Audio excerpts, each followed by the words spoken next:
میں جھوٹ نہیں بول سکتا۔ میرے نبی کی زندگی کے دو پلر، عبادت، نماز نہ چھوٹے، نماز نہ چھوٹے، نماز نہ چھوٹے۔ میرے نبی کی زندگی کا دوسرا پلر سچائی، اخلاق، درگزر، محبت، الفت، خامند بیوی کو عزت دے، بیوی خامند کو عزت دے، ماں باپ اولاد کو عزت دیں، اولاد ماں باپ کو عزت دے۔ اپنے نبی، اگر اپنے گھروں کو جنت بنانا ہے تو نبی والے اخلاق سیکھو، اور نبی والے اخلاق کا ایک لفظ بتاؤں، وہ برداشت ہے، برداشت ہے، برداشت ہے، وہ صبر ہے، وہ صبر ہے، وہ صبر ہے۔ میاں بیوی کی لڑائی نسلوں کو برباد کر دیتی ہے۔ بیویوں پہ زیادتی مت کرو، بیویاں خامدوں پہ زیادتی مت کریں۔ میرے نبی نے فرمایا بدترین ہے وہ انسان، ان انسانوں میں کوئی خیر نہیں جو عورتوں کو مارتے ہیں، اور عورت سے فرمایا جس سے اس کا خامد ناراض ہوا، کسی عذر شرعی کی وجہ سے، ظلم کی وجہ سے، عذر شرعی کی وجہ سے ناراض ہوا اور اس نے اسے راضی نہ کیا، تو اللہ کی ساری رحمتیں اس سے دور ہو جائیں گی۔ اپنے گھروں کو جنت بناؤ۔ گھر جنت پیسے سے نہیں بنتے، پاؤنڈ ڈالر سے نہیں بنتے، نبی والے اخلاق سے بنتے ہیں۔ ماں باپ کو عزت دو، بیوی خامند کو عزت دے، خامند بیوی کو عزت دے۔ کوئی ایک تپ جائے تو دوسرا چپ کر جائے، ایک چپ کرے تو دوسرا اس کو دیکھ کے چپ کر جائے۔ ساری لڑائیاں تو بول کی ہیں، سارے جھگڑے تو بول کے ہیں۔ ایک بات میری لے لو، ایک بات اگر گھروں کو جنت بنانا، ایک بات صرف کہ برداشت کرنا سیکھو، بولو مت۔ میری بیوی نے بےعزتی کر دی، میرے خامن نے میری بےعزتی کر دی، اللہ کی قسم ذلت میں عزت چھپی ہوئی ہے۔ دانے کو درخت بننے کے لیے مٹی میں چھپنا پڑتا ہے، مٹی میں ذلیل ہونا پڑتا ہے، پھر جا کر وہ درخت بنتا ہے۔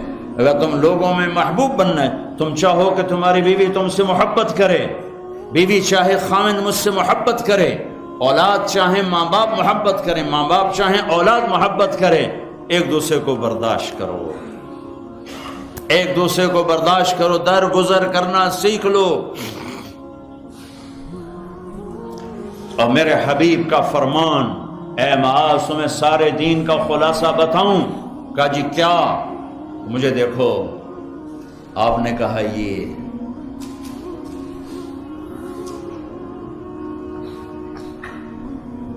اے معاذ زبان قابو میں رکھنا، یہ سارا دین تو سارا دین کیا مطلب ہے؟ جو زبان پہ قابو رکھے گا سارا دین اس کا بچ جائے گا، جو زبان پہ قابو نہیں رکھے گا سارا دین ضائع ہو جائے گا۔ غصے کو برداشت کرنا سیکھو، ایک دوسرے کی تعریف کرنا سیکھو۔ کسی کی بیٹی کو بہو بنا کے گھر لائے ہو، اس سے وہ عزت دو جو اپنی بیٹیوں کو دیتے ہو۔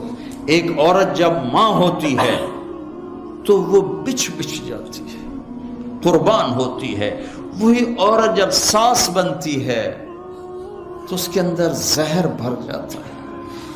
ایک مرد جب باپ ہوتا ہے، ساری رات جاب کر کے بچوں کو روٹی کھلاتا ہے، وہ جب سسر بن جاتا ہے تو اس کے اندر ایک نفرت بھر جاتی ہے۔ یہ میرے نبی نے سسر بن کے دکھایا۔ آپ اپنی بیٹی کے گھر آئے، فاطمہ پریشان، بیٹی کیا ہوا؟ کہ میری اور علی کی لڑائی ہو گئی۔ اچھا کدھر ہے علی؟ یہ نہیں پوچھا کیوں ہو گئی، بس کدھر ہے علی؟ کا یہ باہر چلے گئے۔ آپ پیچھے نکلے، ڈھونڈا، مسجد میں سوئے ہوئے تھے، ان کو اٹھایا، ابو تراب اٹھو، یہاں یہ لقب آپ کو ملا ہے۔ گھر میں آئے اور ایسے لیٹ گئے، ادھر علی کو لٹایا، ادھر فاطمہ کو لٹایا، علی کا ہاتھ اپنی ناف پہ رکھا، پھر علی کے ہاتھ پر فاطمہ کا ہاتھ رکھا اور ان کے اوپر اپنا ہاتھ رکھا، پھر فرمایا اب دونوں میرے سامنے کہو کہ ہماری صلح ہو گئی ہے۔ تو دونوں نے کہا جی صلح ہو گئی۔ تو آپ باہر نکلے بڑے خوش۔ صحابہ نے کہا یا رسول اللہ آپ تو بڑے خوش نظر آ رہے ہیں۔ کہ میں علی و فاطمہ کی صلح کرا کے آ رہا ہوں۔ یہ سسر کا کردار ہے، یہ سسرال کا کردار ہے۔ لیکن میں درد سے کہہ رہا ہوں کہ ساس اور سسر ایک زہر کا رشتہ بن گیا ہے، بہو ایک ذلیل رشتہ بن گیا ہے۔ جیسے تم اپنی بیٹیوں کے لیے چاہتے ہو کہ کسی کے گھر جائیں تو سکھ سے رہیں، جس کی بیٹی لاتے ہو اس کو بھی سکھ دو۔ اور بیٹیوں سے بھی کہتا ہوں، جس گھر میں جاؤ جاتے ہی ماں باپ سے جدا کرنے کی اسکیمیں نہ چلاؤ، بلکہ گھر کے لیے راحت بنو، رحمت بنو۔ میرے نبی والی زندگی پڑھو، اللہ کے واسطے پڑھو کہ آپ اپنے گھر میں زندگی کیسے گزارتے تھے۔ ایک صحابی ہیں ابو دجانہ، جنگ بدر سے لے کر آخری حج تک اللہ کے نبی کے ساتھ رہے، بڑے صحابہ میں ہیں، لیکن فرماتے ہیں لوگوں میرے پاس بخشش کا سب سے بڑا عمل یہ ہے کہ میں نے اپنی زبان سے آج تک کسی کو دکھ نہیں دیا، اور میرے دل میں کسی کا بغض کوئی نہیں ہے۔ اگر اپنے نبی کے اخلاق بنانے دو چیزیں لے لو، زبان سے دکھ نہ دو، دل میں بغض نہ رکھو۔ ایک لطیفہ بھی سنا دیتا ہوں، اور ہے بھی لطیفہ بھی ہے، قصہ بھی ہے، ہمارے گھر کا ہے۔ ہماری دھوبن تھی ایک ماسی شریفہ، مرحوم مر گئی۔ وہ آئی ایک دن میری بہن کے پاس، کہنے کہ بی بی میری نو میرے نال بڑا لڑتی ہیں، میں نے کوئی توید دے ساریاں میری نوکر بن جانا۔ لڑتی وہ خود تھی، لڑتی خود تھی۔ تو میری بہن کو پتا تھا، تو اس نے کاغذ لیا، اس پہ کوئی لکیریں لگا کے اس کو سے رول کیا، پھر ان کا ماسی شریفہ جس لئے تیری لڑائی ہوئے نا تو اے تعویذ ایتھے رکھنا ہے، تو انہوں ڈگن نہیں دیونا، جے اے ڈگ گیا تیری لڑائی نہیں مکڑی۔ اب ہمارے ملک میں تعویذ کا بڑا ایک اعتقاد ہے، جو صحیح ہیں تعویذ ہو تو اثر کرتے ہیں، لیکن 2 نمبر بھی بہت زیادہ ہے۔ تو اب اس نے کیا طریقہ کیا، میری بہن نے اس کو چپ کرانا چاہا، کیونکہ لڑائی تو بولنے سے ہوتی، اور وہی لڑتی تھی زیادہ۔ ایک ہفتے بعد آئی، کہنے لگی بی بی تو میں نے کیڈا چنگا توید دیتا، میری تو لڑائی مک گئی۔ کیوں؟ ماسی شریفہ جی چپ ہو گئی، لڑائی کتنے ہو۔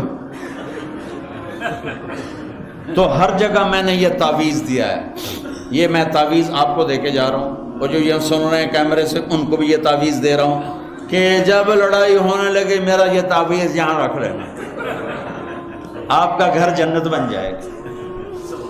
چپ رہنے میں عزتیں چھپی ہوئی ہیں۔